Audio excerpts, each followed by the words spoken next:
Hi everyone, I'm Mike Smith and I'm currently residing across the EC, where I teach at Kwansei Gakuin University, a little to the west of Osaka.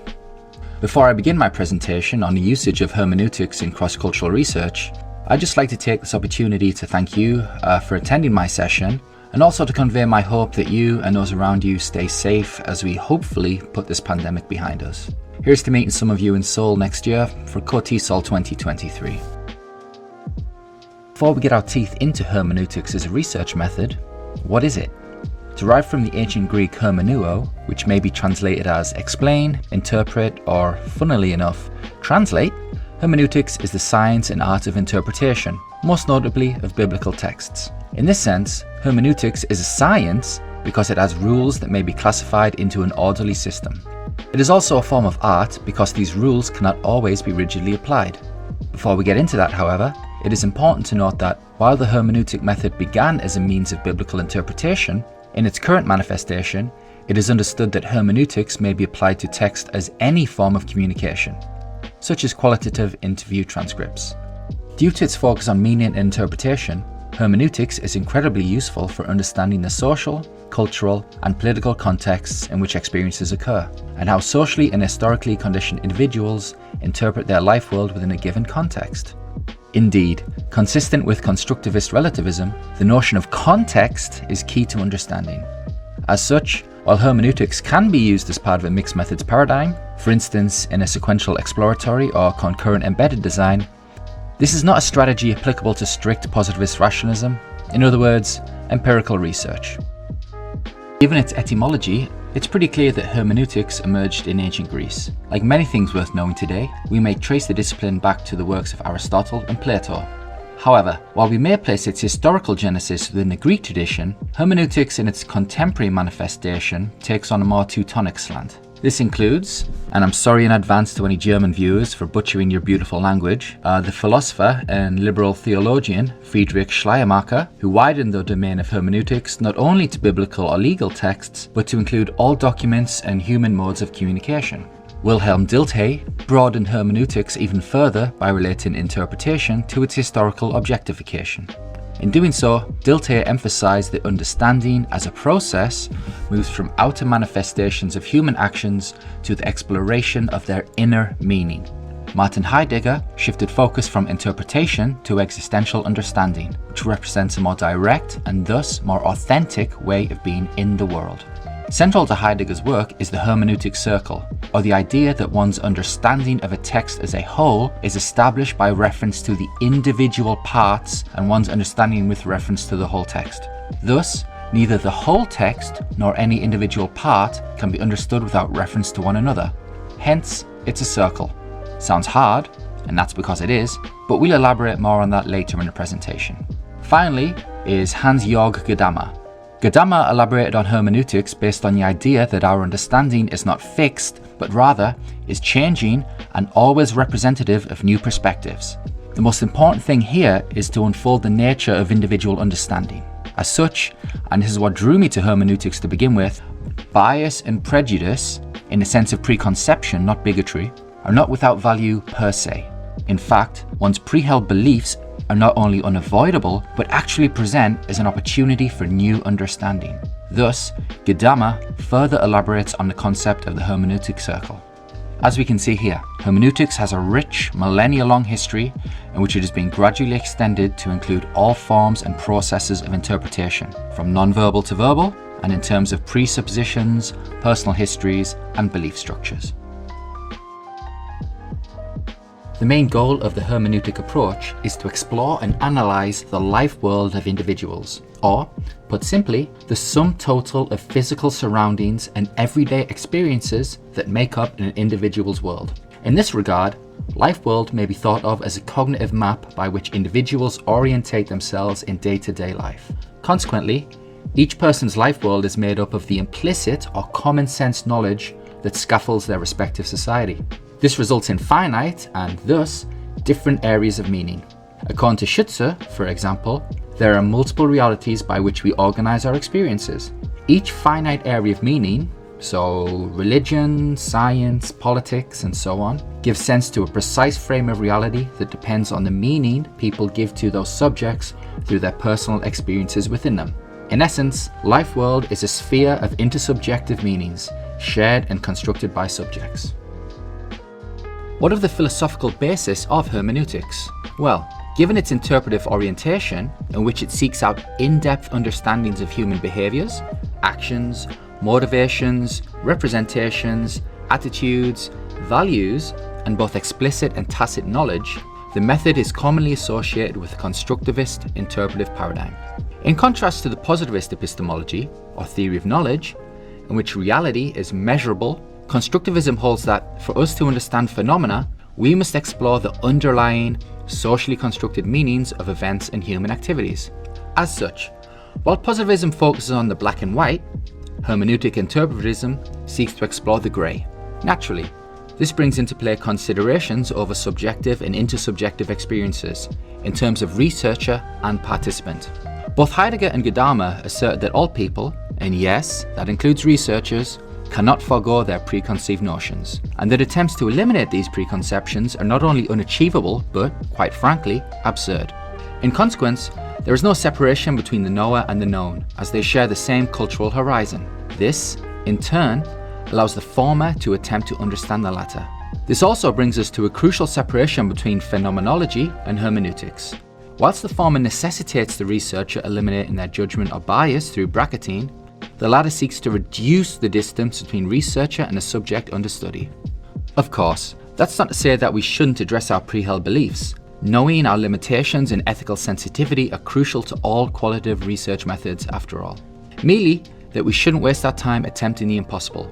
In sum, hermeneutics posits that meanings are not given, but socially constructed, and as such, they are developed and more to the point redeveloped through shared interactions. Following Gadamer's elaboration of Heideggerian hermeneutics, there are 4 basic rules for interpretation: effective history, prejudice, provocation, and fusion of horizons. In theorizing effective history, Gadamer seeks to reveal that understanding is never a subjective relation to a given object, but to its history. From this perspective, the languages, symbols, traditions, and stories guiding interactions shape our perceptions of meaning. Thus, a shared history and the consequences of that history are always in effect. Naturally, this has implications for cross-cultural research. Tradition mediates one's access to perspective, closing some doors while opening others. One's experience of truth, therefore, remains limited.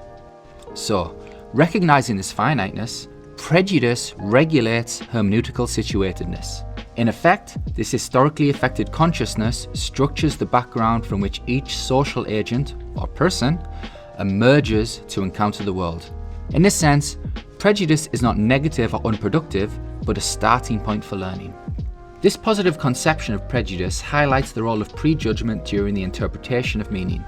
More pointedly, dialogue surrounding these biases force them, and in turn, cultural filters shaping interpretation to the fore.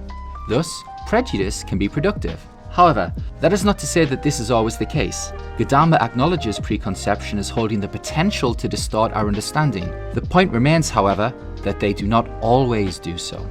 So, recognizing interpretation as an engagement with prejudice, how is one to decode cross-cultural, distant, or peripheral voices in a manner sympathetic to their intersubjective or historical contexts?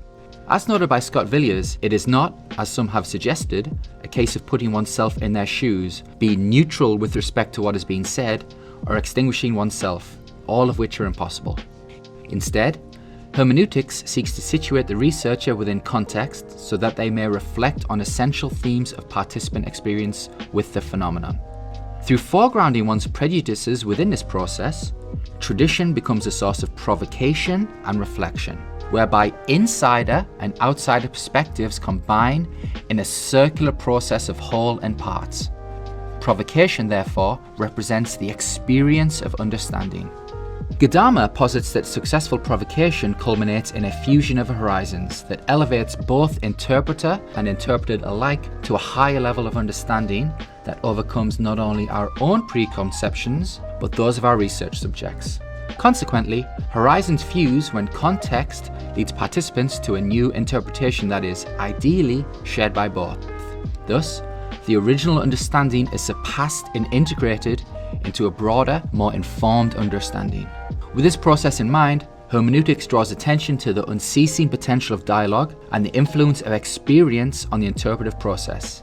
Here, amongst this intersubjective reading of truth, our current understandings cannot be divorced from our lived traditions. Thus, one should never seek to limit or repress these understandings, but expand upon them. Now we've covered the philosophical and theoretical bases of hermeneutics, I'm going to detail some practical research methods appropriate to the approach.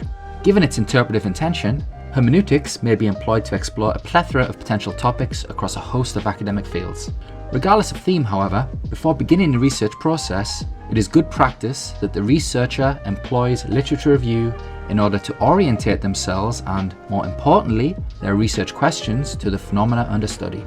This is important to all qualitative investigations, but especially crucial to cross-cultural inquiry, whereby the researcher is, more than likely, an outsider to the culture under study. As such, I make it a point to draw on locally produced literature, for example that produced by Korean or Japanese academics, in order to enhance my understanding, as best I can, of native perceptions. This not only focuses the direction of my studies, allowing me to formulate better research questions and interview materials, but explicates the process of acknowledging my assumptions and pre-understandings, or prejudices, that scaffold provocation. With this in mind, following literature review, we should begin translating our working ideas, understandings, and theoretical frames into content that may be examined, otherwise known as conceptualization. Consequently, it is useful to recap literature covered in the review phase and to organize research concepts and ideas using a concept map. Concept maps are general research schemes that assist in representing relations among research concepts. Specifically, they are taxonomic diagrams where each concept is connected to another and linked back to the original idea. Thus, concept maps develop logical thinking when structuring our research designs. Specifically, they clarify our theoretical frameworks, build data collection techniques, for instance an interview guide, and scaffold our analyses and interpretations of interview transcripts. Okay, so what of interview considerations? The next step is to conceptualize our literature review and research questions into an interview guide, or a list of the topics and specific questions that we plan on covering during the interview. Remember, a guide is simply that. It is used to guide us as interviewers, but it is not set in stone. Think of an interview guide like your agenda for the day or your to-do list. With this in mind, qualitative interview techniques are, naturally, the most suitable way of collecting narrations, because they allow the interviewees to express their visions of the world in a personal manner. As the interviewee is the only expert of their life world, in the hermeneutic approach, they have the central role in the whole research process. The interviewee sets the rules and the times of the interview as they weave the narrative of their experiences.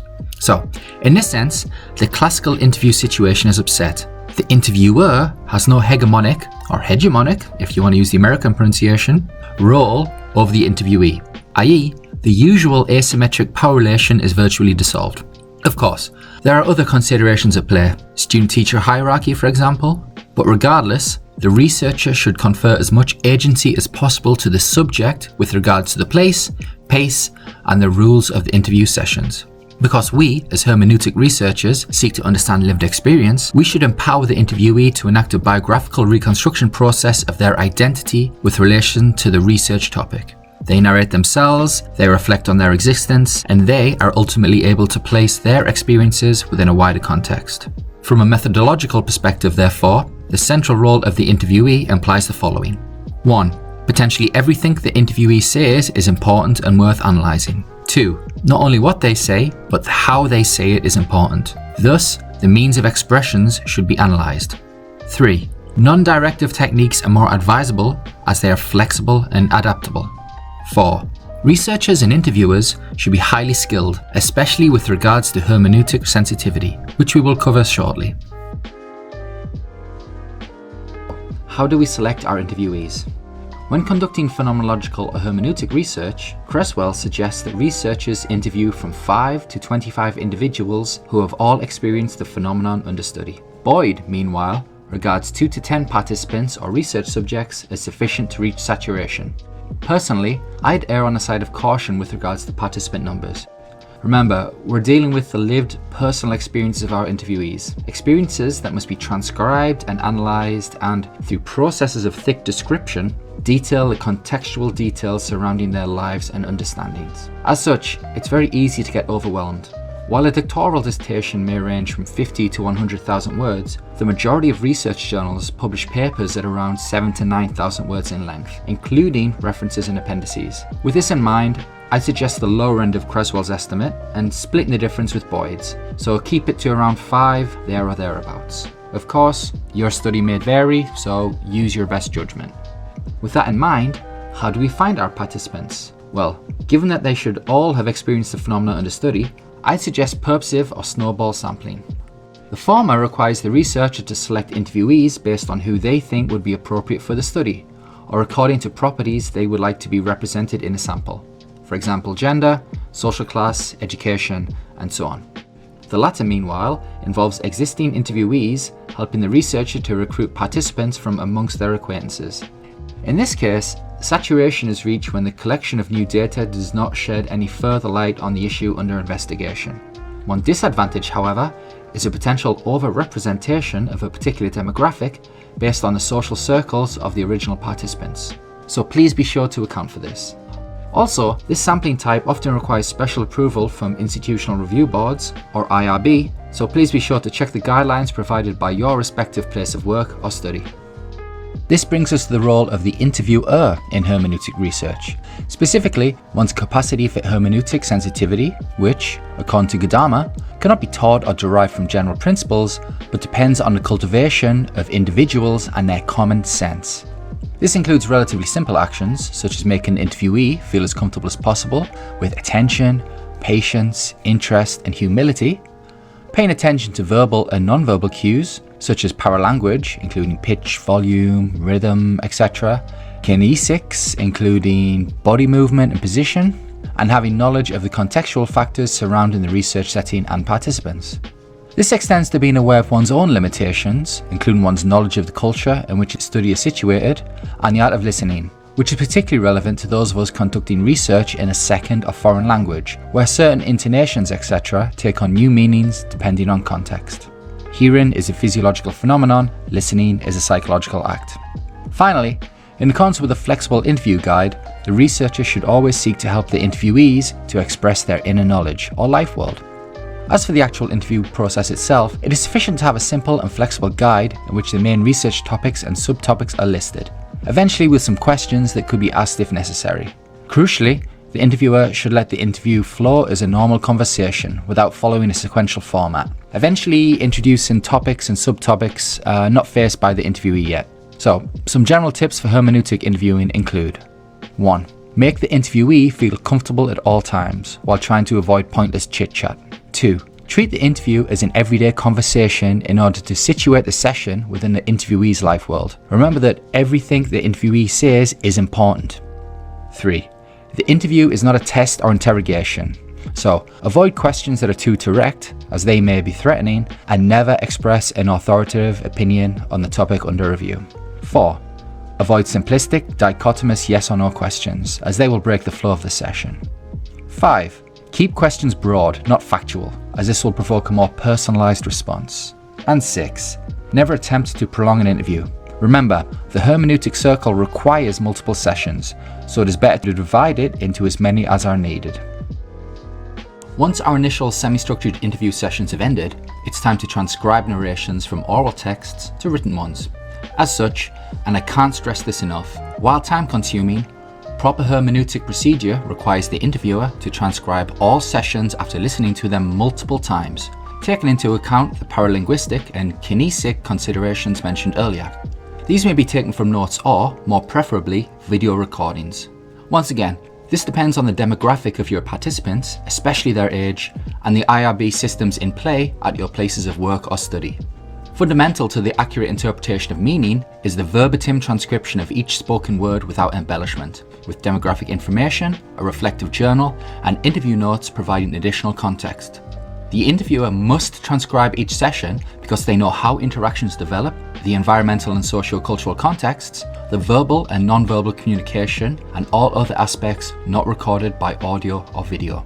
Remember, Every transcription is, in and of itself, a form of translation, an attempt to combine different languages, communication strategies, socio-cultural backgrounds, etc.